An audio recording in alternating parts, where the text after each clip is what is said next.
नमस्कार साथियों। आज मुझे सभी प्रदेशवासियों से माफ़ी मांगनी है। माफ़ी इसलिए नहीं कि मैंने या हमने कुछ गलत किया है, मगर माफ़ी इसलिए क्योंकि कंटिन्यूस गवर्नमेंट से, बिकॉज वी बिलीव कि सरकारें कंटिन्यूटी में चलती है, कुछ तो कमियां रही होगी जिसकी वजह से इतना नुकसान हिमाचल प्रदेश में हमको पिछले कुछ दिनों में देखने को मिला है। मैं किसी के ऊपर कोई उंगलियां नहीं उठाना चाहता, मैं किसी के ऊपर कोई टिक्का टिप्पणी नहीं करना चाहता, मगर जब तक हम पश्चाताप नहीं करेंगे, ह्यूमैनिटी के रूप में पश्चाताप नहीं करेंगे,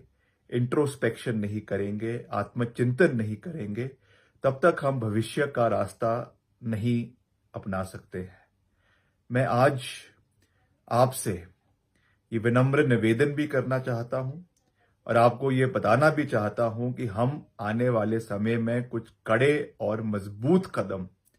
लेना चाहते हैं ताकि हम अपने एनवायरनमेंट को सेफगार्ड करें, अपने पर्यटन को सेफगार्ड करने के लिए, और खास रूप से जो सड़कों का नुकसान हुआ है, जिस तरीके से हमने ग्राउंड जीरो पर जाकर जगह जगह पर प्रदेश में, चाहे कुल्लू मनाली है, चाहे सिरमौर है, चाहे शिमला का रोडू रामपुर है, जुब्बल कोटखाई है, कुमारसन है, वहां पे जाके देखा जो कलवट, जो नाले और जो नालियां बंद हो गई थी सड़कों की, जिसकी वजह से बगीचे के बगीचे नीचे आ गए, ये हमारे लिए बहुत दुखदाई है।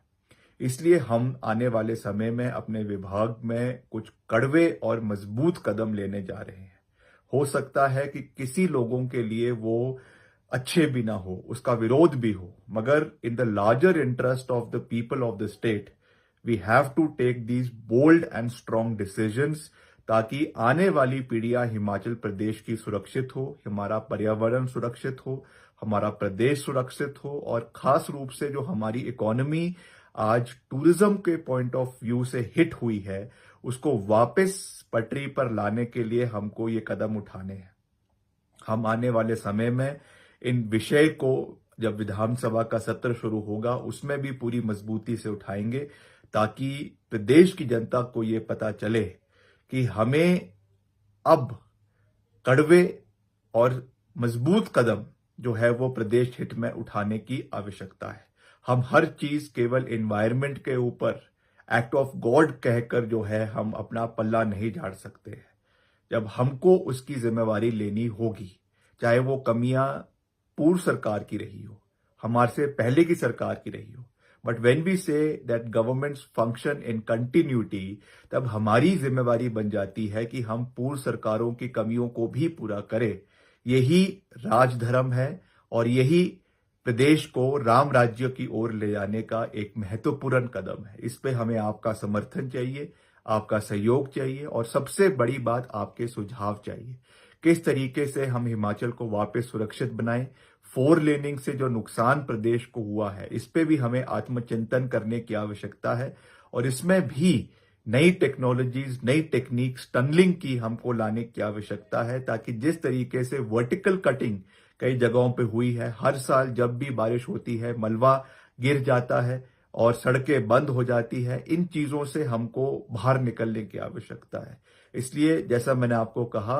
कि हम इन सब चीजों के ऊपर एक फ्रेमवर्क पॉलिसी लाने का प्रयास कर रहे हैं, और जितनी भी हमारी रोड नेटवर्क हिमाचल प्रदेश के अंदर पीडब्ल्यूडी का है, करीबन 40,000 स्क्वायर किलोमीटर सड़कें हिमाचल प्रदेश के अंदर हैं, उसमें हम नई सड़कों को बनाने के साथ साथ जो एग्जिस्टिंग रोड नेटवर्क है उसको मजबूत करने के लिए जो हमारे कलवट हैं, जो हमारे क्रॉस ड्रेनेज है, हमारी नालियां हैं, उसको हम मजबूत करने के लिए एक अलग से पॉलिसी आने वाले समय में लेकर आ रहे हैं, जिसके बारे में मैंने एक विस्तृत चर्चा मुख्यमंत्री जी से भी करी है, और उन्होंने भी मुझे इस विषय पे अपना गो हेड दे दिया है। इसलिए मैं आप सबसे ये निवेदन करूंगा कि आप अपने सुझाव हमें इस विषय पर समय समय के ऊपर देते रहें। आपका बहुत बहुत धन्यवाद। जय हिंद, जय हिमाचल।